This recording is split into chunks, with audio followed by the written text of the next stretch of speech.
Bismillahirrahmanirrahim. Dear students, today we are going to discuss another method for olefination, that is creation of carbon-carbon double bond, which is known as Sharpless olefination. Basically, this method is olefination from alkyl halides. So we will discuss in detail. The key points of today's lecture are the introduction to Sharpless olefination reaction, the discussion of different reacting species, the requirements of these reacting species, the oxidizing agents and the solvents used in the reaction, the mechanism of the reaction overall, and then by step by step, and one modification made in this reaction by Grieco is also discussed here, and then the synthetic applications of this reaction with some examples. Sharpless olefination reaction is basically the formation of alkenes from alkyl halides through the formation of selenoxide. The alkyl halide should contain alkyl group or R-alkyl group, not aryl groups. You know alkyl group like ethyl, propyl, etc. And the R-alkyl group mean aromatic ring or aryl ring is attached to alkyl group, and that is attached to the halo group. This group is known as R-alkyl group. So R-alkyl group should be present in the alkyl halides for the formation of alkene. And another condition for this alkyl or R-alkyl group of the alkyl halide is that it should bear some beta hydrogen, because in the last step of this reaction there is elimination reaction. Due to this elimination, alkene is formed, and that elimination require the presence of a beta hydrogen in the alkyl or R-alkyl group. So overall this method is the way of formation of olefins from alkyl or R-alkyl halides.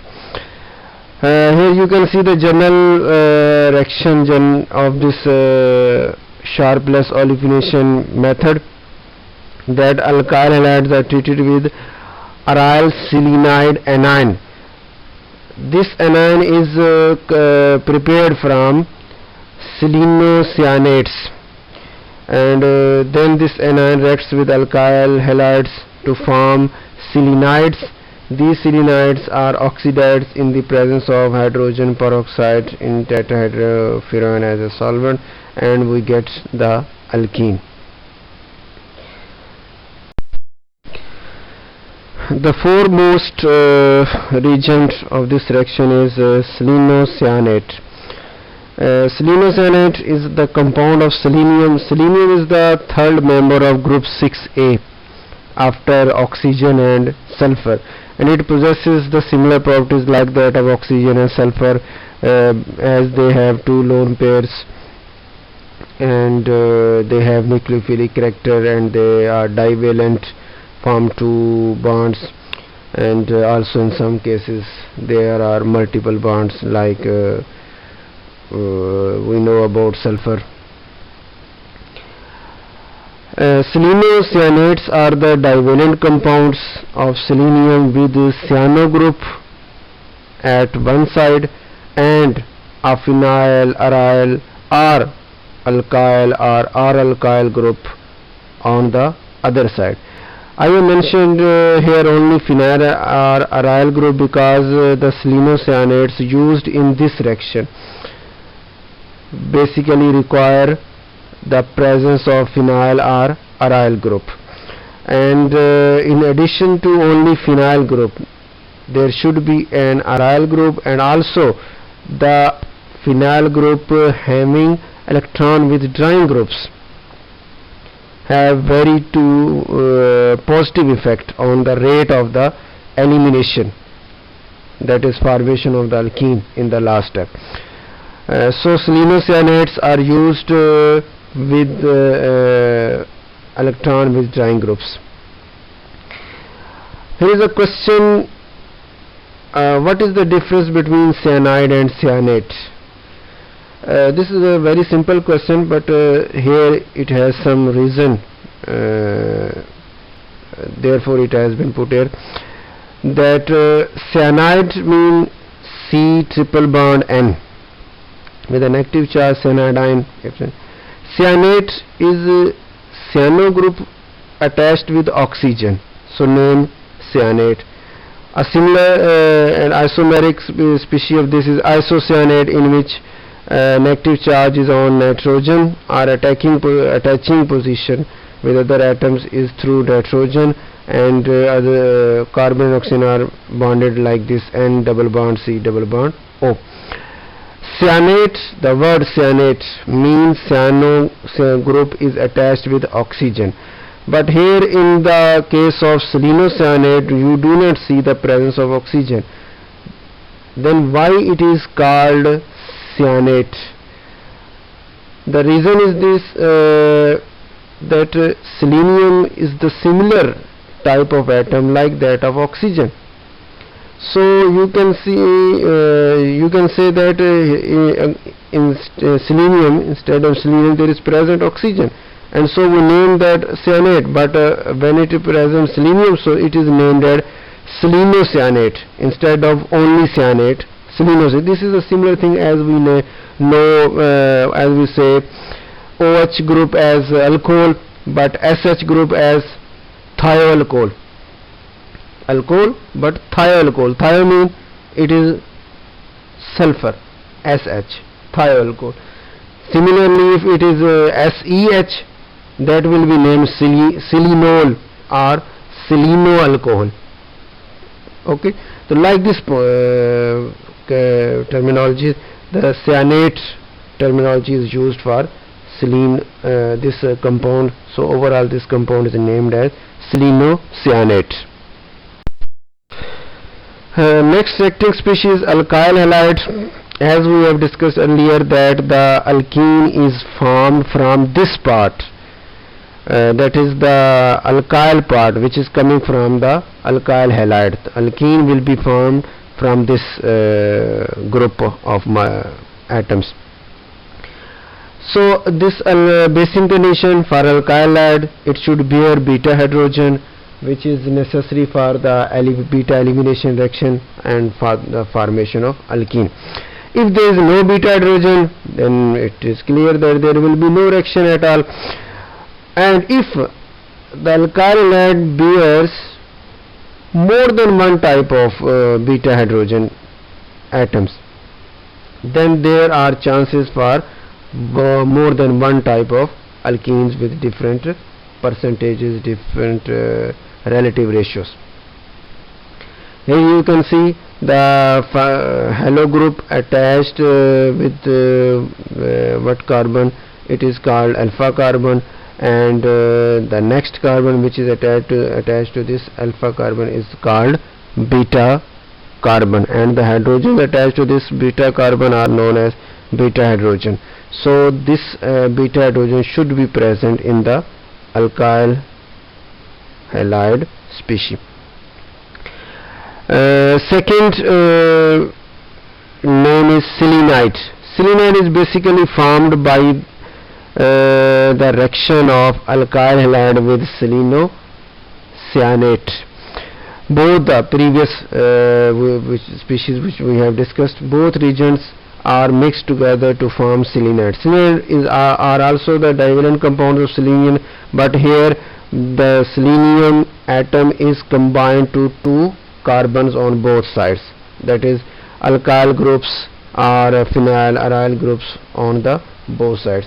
But here in this case, in our reaction, there will be one side, on one side there will be an alkyl group which is coming from alkyl halide, and on the other side there will be phenyl or aryl group which is coming from selenocyanate group. And these selenocyanates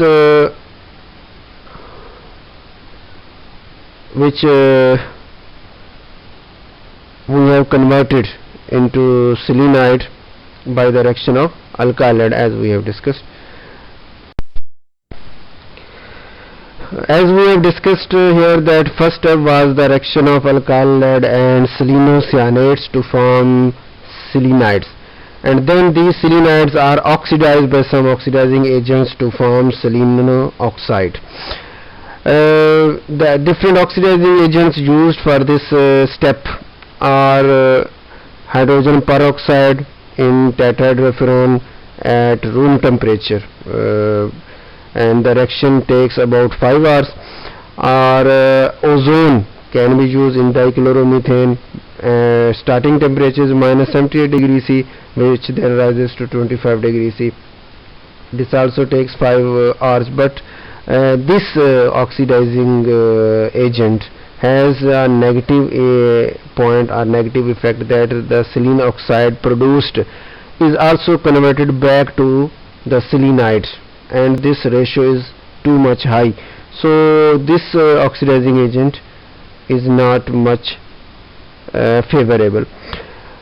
Third, sodium iodate can be used in the presence of ethanol and also room temperature, and the peracids can also be used for the purpose of oxidation. The solvents used for this reaction can be pyridine, tetrahydrofuran, dichloromethane, ethanol, etc. But as we have discussed, this reaction is completed into 2 to 3 steps, and every step has its own features. So most of the steps require a aprotic solvent, a solvent having no proton. But generally at one of these steps we can use ethanol also. Here the oxidizing agent NaIO4 is named as sodium periodate. As you know, the haloxy-acids of halogens that are known as hypoacids or simple acids, then perchloric acid, like chlorous acid, hypochlorous acid, chloric acid, perchloric acid, and this oxidases in which maximum number of oxygens are attached, this is known as per. Here is iodine, so it is named as periodic acid, and sodium, its salt form will be named as sodium periodate. Here is the overall mechanism of this reaction. That the first step is about the reaction of selenocyanate with sodium borohydride as a reducing agent in ethanol or DMF. DMF means dimethyl formamide, and this reaction produces the selenium oxide, yes, or selenoxide, yes, you can say selenide anion. This selenide anion reacts with then alkyl halides to produce selenides, which are simply divalent selenium compounds with 2 carbons, and then this selenide is oxidized in tetrahydrofuran to form selenoxide. This selenoxide then goes through beta elimination reaction and is converted into alkene, and you can see here that this alkene is coming from that part of selenoxide which was inserted through alkyl halide.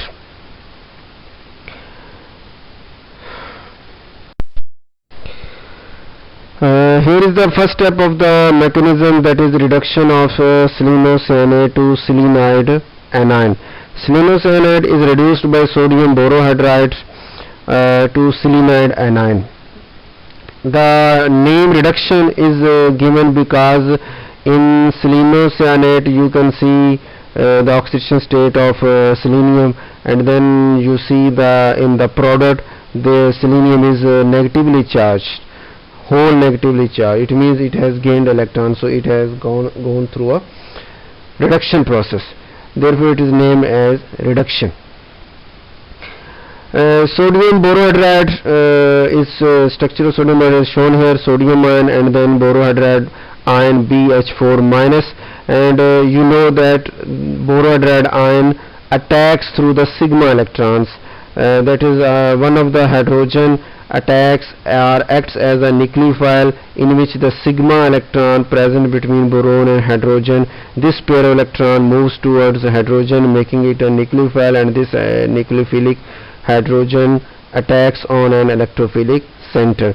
And in selenocyanate, the carbon which is attached to partial negatively charged nitrogen or electronegative nitrogen, so it will get a partial positive charge, that is, it will be an electrophilic center, and this nucleophile will attack on this electrophilic center.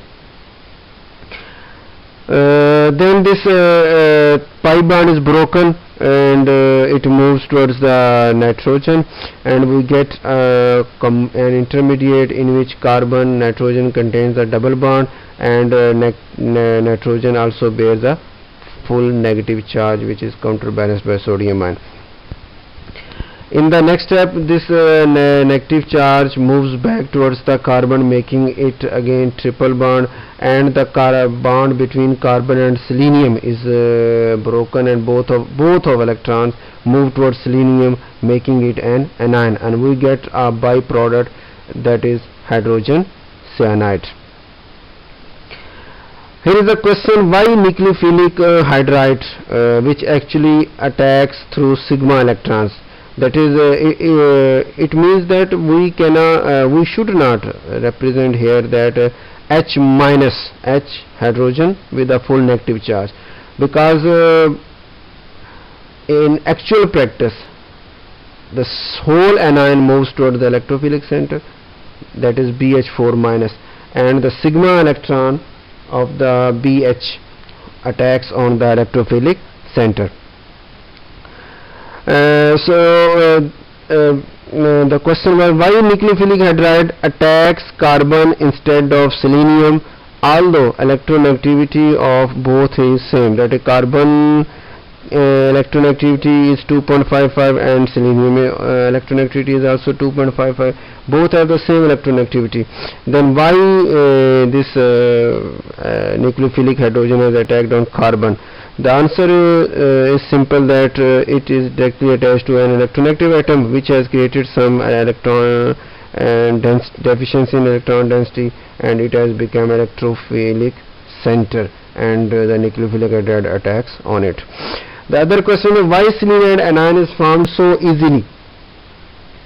That is the intermediate, when this borohydride nucleophile has attacked on the carbon, and we get a double bond and a nitrogen with a negative charge, and this negative charge moves back, and this carbon selenium bond is broken.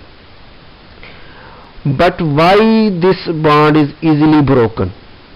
The question was that why this carbon silicon bond is easily broken, that both of the electrons are moved towards the selenium and making a full negative charge. And this is a simple thing, as you know, phenoxide ion are very stable, because the negative charge of oxygen is stabilized by the resonance through the benzene ring, and similar cases here, that this negative charge on selenium is also stabilized by the resonance by the phenyl ring. The second step is the reaction of previously synthesized selenide anion with the alkyl halide. The selenide anion, as it has full negative charge, so it acts as a strong nucleophile, and this attacks on the electrophilic center of the alkyl halide. Electrophilic center mean the carbon, alpha carbon, which is directly attached to halogen, is partial positive charge due to electronegativity of halogen. So this nucleophilic selenide anion attacks on this alpha carbon, and the halo group is removed from this, and we get the selenide. The byproduct with this main product is sodium halide. Here the main thing which should be discussed here, that the solvent used for this step should be a protic solvent, As we have discussed in the first step, there was the possibility of the use of ethanol or DMF, because there was no properly nucleophile minus full negative charge anion, which can be protonated by a proton, and the nucleophilicity of that anion will be reduced. But here in this case you can see the selenide anion with full negative charge if we use a protic solvent. Protic solvents are the solvent which can donate with a proton to the species present in the reaction mixture. So if we use a protic solvent, it will donate a proton to this anion, and this negative charge will be counterbalanced by that proton, and the nucleophilic character of this anion will be reduced up to much extent. Therefore it is recommended that for this step we should use aprotic solvent, the solvents having no ability to donate proton. The examples of such solvents is THF tetrahydrophenone, or DMF dimethyl formamide, or DME dimethoxyethane, etc. And the protic solvents which decrease the rate of reaction due to protonation. The examples of such solvents is ethanol, ETOH, MUH mean methanol, water, etc. The third step is the oxidation of the previously synthesized selenide to selenoxide. The oxidation here is shown through hydrogen peroxide. The mechanism is discussed for hydrogen peroxide H2O2. Here you can see that there are two lone pair present on selenium, because it is the member of 6 group, and it has 4 electrons in the valence shell as in the form of 2 lone pairs. This lone pair attacks on the oxygen of hydrogen peroxide. Here you can see the structure of H2O2, that is 2 OH groups are attached through a single bond, sigma bond. The lone pair of selenium attacks on the oxygen and the sigma bond. Both of the electron of sigma bond move towards the other OH group, and we get the hydroxide anion, which acts as a nucleophile in the next step, second step. Here as selenium has got 3 bonds, so it is positively charged here. Now the anion, hydroxide anion, attacks on the hydrogen which is partial positive charge, and the sigma electron both moves towards the oxygen, and it gets full negative charge, and we get the selenoxide in the form of this, where selenium is with positive charge and oxygen is with negative charge. Overall the molecule is neutral because positive and negative charges are counterbalanced with each other. Here is the similar thing as we have discussed in the last step, that aprotic solvent is required in this step also, because we have hydroxide ion which is acting as a nucleophile. If there is protonation, then this nucleophilic step will be hindered, and the conversion to selenoxide will be decreased too much. Here is a question that oxygen is not an electron deficient species because it has lone pairs. Then why lone pairs are attacking from selenium to oxygen? And then when we are showing attack from the lone pair of oxygen towards the lone pair of selenium towards the oxygen,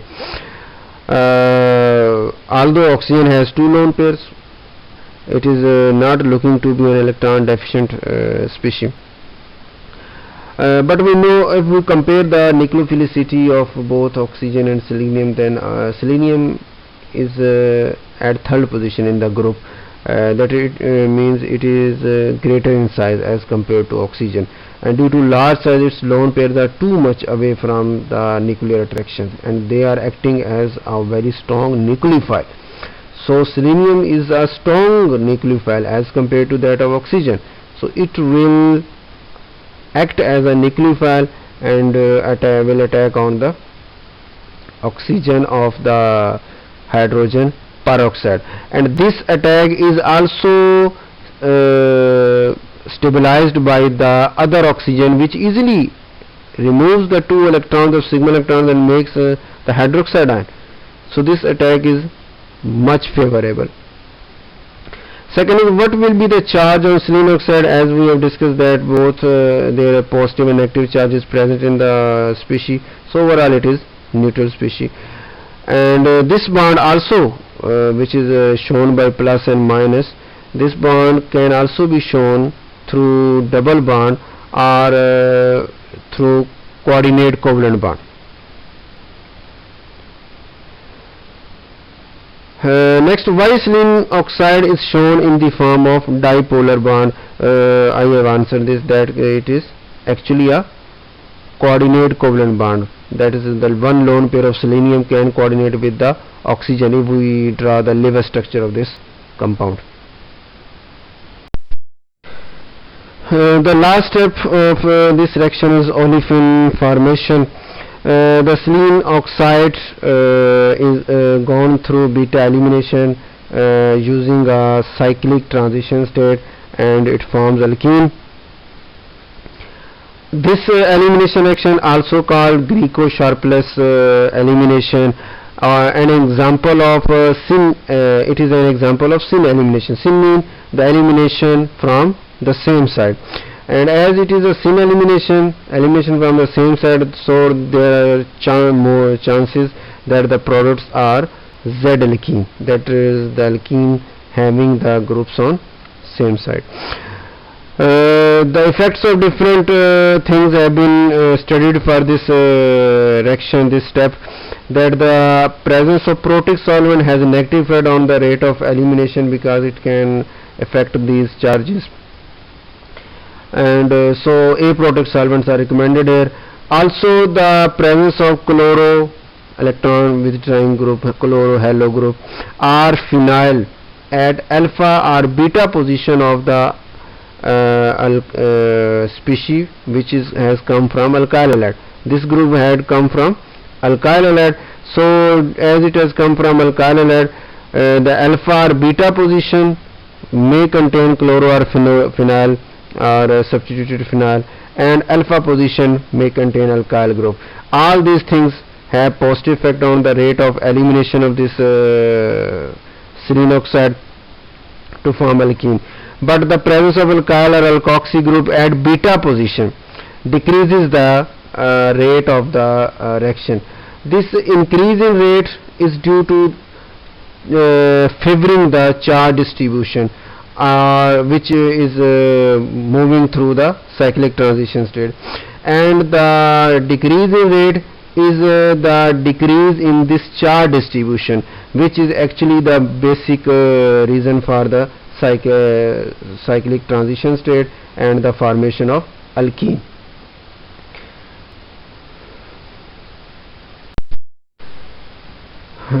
This is the modification of Grieco given by Grieco for the Sharpless olefination.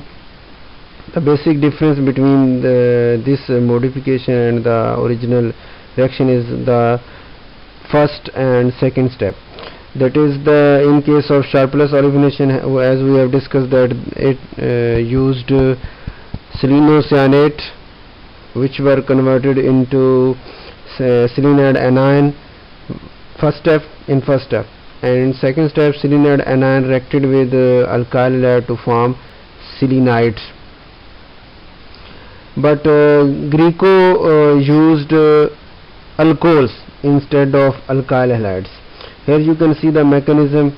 First, trialkylphosphine, here is tributylphosphine, acts as a nucleophile and attacks on the selenium, and the cyano group removes as a cyanide ion. In the next step, that the lone pair of oxygen from alcohol attacks on this phosphorus, which is bearing here positive charge, and becomes electrophilic center, and the sigma bond present between phosphorus and selenium is broken, and selenide anion is produced. This adduct of phosphine and alcohol is attacked by cyanoids as a nucleophile, which was produced in the first step. This cyanide attacks on the hydrogen and abstracts it in the form of HCN, which is a very stable compound, and the sigma electron between oxygen and hydrogen moves towards oxygen, and the positive charge oxygen is omitted. Now the selenide anion, which was produced in the last step, acting as a nucleophile, attacks on the carbon adjacent to this oxygen, or you can say alpha carbon adjacent to this oxygen, and makes the selenides with the side product of tributyl phosphine oxide or tributyl oxophosphorane. In the next step are the similar as we have discussed for the previous reaction, that hydrogen peroxide acts as an oxidizing agent. Selenium attacks on the oxygen, hydroxide ion is produced, hydroxide ion in return attacks on the hydrogen, making water, and sigma electron moves towards the oxygen, making its negatively charged. This is called selenoxide. This selenoxide goes through a cyclic transition state in which oxygen attacks on the hydrogen, and the sigma electron between carbon and hydrogen moves towards the alpha and beta carbon, and the sigma electron between alpha and carbon and selenium moves towards the selenium, and we get selenium alcohol, or you can say selenium with OH group,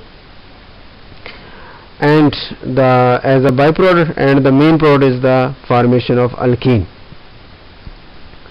Here are some questions as we have discussed in the last. First question is this: phosphorus bears lone pair, it is nucleophilic. Okay, selenium bears lone pair, it is also nucleophile, can act as nucleophile. And if you say compare the electronegatiivity, then the electronegatiivity of selenium is greater, 2.55, but that of phosphorus is less, as 2.15. Second point is that the selenium size of selenium is greater as compared to that of phosphorus. So selenium should act as a stronger nucleophile due to large size, and phosphorus should be a weak nucleophile as compared to that. But you can compare the first we have discussed the electronegativity, that selenium is more electronegative as compared to phosphorus. And second reason for the phosphorus to be acting as a nucleophile can be that the lone pair available on selenium are resonating through the phenyl ring, so they are not too much available for the nucleophile attack as compared to that of phosphine. So therefore trialkylphosphine acts as a nucleophile as compared to selenium and attacks on the selenium. Second question, that is selenium is more electron deficient or electrophilic center, or the carbon of the cyano group is more electrodeficient species, deficient center. As we have discussed in the first step of the reduction of selenocyanate into selenide anion, the attack by the hydrides of tetrahydroborane was on the carbon, not on that of selenium, and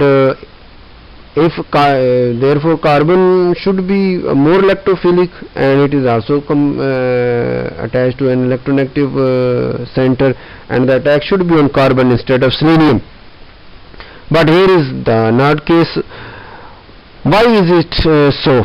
This thing can be explained keeping in mind that in that step, as we have discussed previously, the formation when the hydride ion attacks on the carbon and the moment of charge is moved, and we get the stable compound HCN, which was stable, so can be formed easily. Number one. Number two, the selenide anion is resonance stabilized, so it should be can be formed easily. So both things favored much to the product side, so the attack on carbon was easily possible. But if here phosphorus attacks on the carbon, the triple bond is converted, C triple bond, N is converted into double bond, nitrogen gets the negative charge.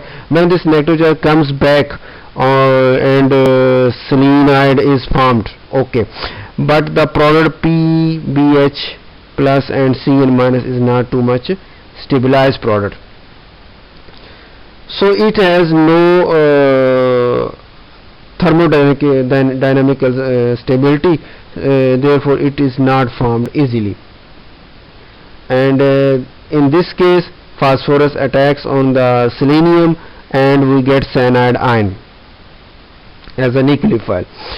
And this second step, this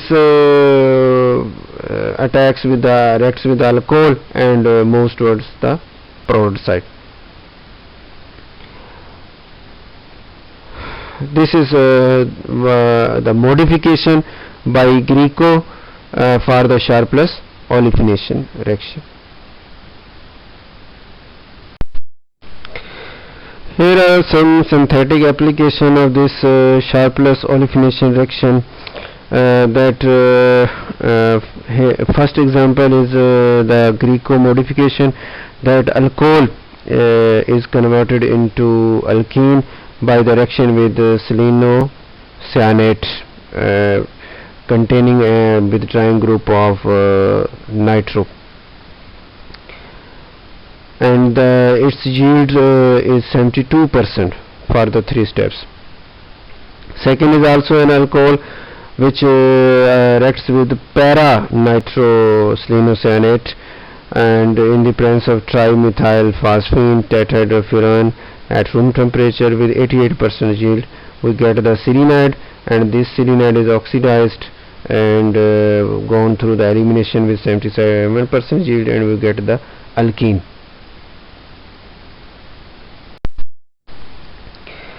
These reactions are also of similar type, that alcohols are converted into alkene, and here you can see in the first reaction there are 2 alcoholic groups. First is here and second is here. 2 alcohols are present, which are treated with selenocyanate bearing 2 nitrophenyl group, and secondly the selenide is oxidized and cyclized to form the alkenes, and we get alkenes at 2 of the OH groups are converted into alkenes. And this here is overall here is the third 3 hydroxy groups, but 2 are converted into alkene, and this second one is not converted into alkene. And as we discussed, at the position of alpha or beta, the groups present hinders the elimination reaction. So this hindrance causes no reaction at this hydroxy group present in adjacent to methoxy group, but the other 2 hydroxy groups are converted into alkene very easily and has gone through the elimination reaction. Second example is also of an alcohol which is converted into alkene by the reaction of selenocyanate and oxidation, and the yield of both of these reactions is counted to be 90%, and the solvents used are tetrahydrofuran and pyridine. Here are last 3 examples for this reaction, that alcohols. First is alcohol, conversion alcohol into alkene. Second is also a cyclic alcohol which is converted into cyclic alkene, and the proposed mechanism for this reaction is also shown, which we have already discussed, and the product is cycloalkene. Here you can see that we have not shown examples of starting with alkyl halides, but example with alcohols are mostly present, because it as we have discussed, it has decreased the number of steps, so the efficiency of reaction, the labor of the on the reaction has minimized too much. So most of the reactions going on in the market or in the industries are synthetic, for synthetic point of view, or for the olefination. If someone want to olefine, they are using alcohol as a starting material instead of alkyl halide, because it requires more steps and there is more workup, more involvement of different reagents, and this thing reduces the purity, reduces the time, reduces the yield, and so they are not recommended. So this is all about synthetic application. In the end, here are 2 to 3 examples also, which are going from alcohol into alkene, and using the Grieco Sharpless elimination, first with 89% yield, second is 91% yield, and the third reaction is using selenide, which is oxidized to form an alkene, and the starting material of this was also an alcohol. So this is all about today's lecture, and thanks.